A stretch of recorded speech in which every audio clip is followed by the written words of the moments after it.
It's time for lawn renovation season, and this video will help explain how to completely redo your ugly cool season lawn. The absolute first thing you want to do is make sure you know the square footage of your lawn. This will help you order the correct amount of materials that you're going to need for your project. You'll need seed, fertilizer, topsoil, and some type of covering to keep the seed moist and protected. Next, you'll want to pick a grass that is well adapted to the growing conditions of your area. You'll also want to consider the type of maintenance that you'll be doing. For example, if you plan on having a low maintenance lawn where you mow once a week, don't irrigate, and use little fertilizer, you'll want to use something like a contractor mix of fescue, ryegrass, and bluegrass. These older cultivars were bred under poor conditions and need little work to look okay. They'll come back quickly from dormancy and will look fine during the cooler parts of the year. If you want a high maintenance ornamental lawn, then you'll want to pick newer cultivars of grass that will look great under a high maintenance lawn program.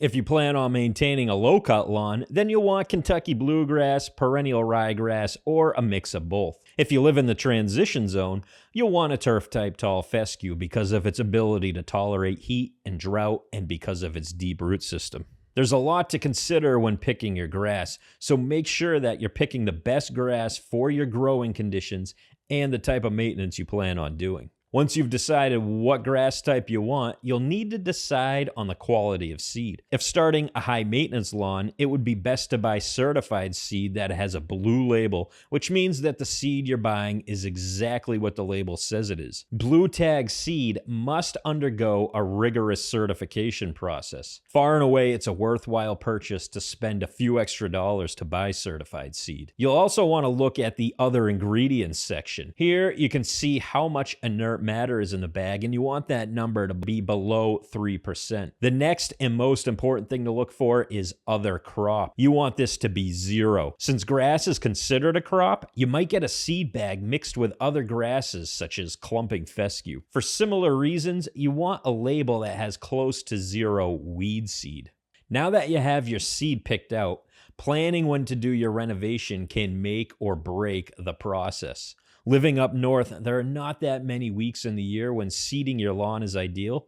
The two best times a year to seed your lawn are in the spring or fall. In the spring, you want the soil temperature to be 50 degrees Fahrenheit and rising. There are a couple of ways to check your soil temperature by either using a meat thermometer or checking the online Greencast temperature tool. Late summer and fall is the best time of year for a seeding project, as the soil temperature is still warm, which quickens the time it takes for seed to germinate. So now begins the actual process of physically renovating your lawn. The first thing to do is kill off the existing turf and weeds. To kill your lawn, you'll need glyphosate. There are a number of products like Roundup that have glyphosate in them. Personally, I use the Compare and Save with 41% glyphosate. Just follow the labeled instructions and spray it on your lawn. In order to keep track of where I've already sprayed, I use laser marking dye. This will ensure that all the areas in your lawn have been treated. It'll take about a week to 10 days to completely kill off the existing turf.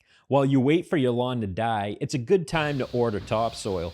Ordering the correct amount can be a challenge because you don't want too much or you'll have leftovers that you'll need to deal with. Or you don't want too little and not have enough coverage. I find that 2 to 2.5 yards of topsoil per 1,000 square feet is a good amount. I was able to cover my 2,000 square feet with 5 yards of topsoil. If you have low spots to fill in, you might want to go towards that 2.5 yards per 1,000 mark. Or if you just want to cover your turf, closer to 2 yards is better. I suggest finding pulverized and screened soil if you can find it. The cleaner the better. It'll be easier to spread and have better seed to soil contact when you go to seed. Evenly spreading the soil is the most challenging step as it's a lot of work. Once all your piles are knocked down and the soil is spread out evenly, it's time to do some leveling work. It's a good idea to go over the area with the level on tool. It won't be perfect, but it'll be a good start. To see how well you did at leveling your lawn, go over the area with a heavy lawn roller. This will expose any areas that need some additional leveling. Then take your lawn level tool and push dirt around to fill in those uneven areas. I repeated this process 3 times before I got my lawn level enough. Once you're happy with the leveling job, it's a good idea to take a tined rake and loosen the top bit of soil. This allows your seed to get mixed into the soil a little better to help out with germination. One of the most exciting steps in the process is seeding, as you feel like you've finally made it closer to the end. Measure out your seed according to the seeding rate. The seed you purchase should have a seeding rate labeled somewhere. For example, with a bag of ryegrass, seeding a new lawn might tell you to use 8 pounds per 1,000 square feet. Next, use the lawn roller to roll the seed into the soil. This will help keep the seed in place if it's windy or if you get rain. It'll also help get the seed growing, as it will be in good contact with the new topsoil. When starting seed, you want to add a starter fertilizer. These have high phosphorus counts, which is the most important element for new seedlings. They lack the root system to obtain phosphorus on their own, so it's important to have it readily available in the soil. A 12-25-10 is a good ratio for establishing seeds. I really like the Scott starter fertilizer with mesotrione.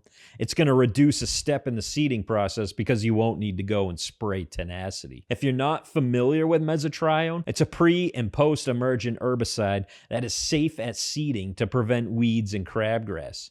You generally get about 30 days of protection. You know it's working when you see little white plants emerge from the soil.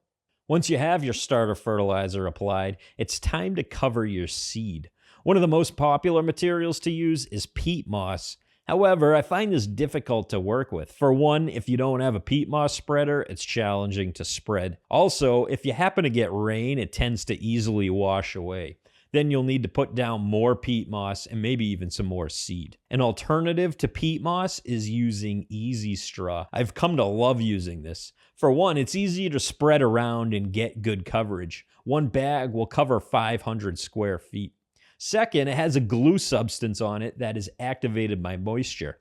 Once it gets wet, the glue helps the easy straw stay in place and it won't blow around in the wind. The glue also helps it stay in place during rain much better than peat moss ever could dream of. It does a good job of protecting your seed from birds and retaining moisture. Finally, it'll eventually break down after several weeks and you'll never even know you used it. The last step is to water. The best rule to follow when watering your seed is to keep the seed bed somewhere between saturated and completely dry. Sometimes the weather cooperates with you, while other days it may become hot and dry and will require more irrigation. But the most important thing is to keep the seed from drying out. By continually monitoring the weather, you'll be able to manage your irrigation wisely. I check the weather every night and plan how I'm going to water the next day. If you follow this strategy, somewhere between 3 and 7 days, you'll have germination, depending on the variety. So that's all there is to get a new lawn started. If you have any questions, let me know in the comments below. Thank you for watching.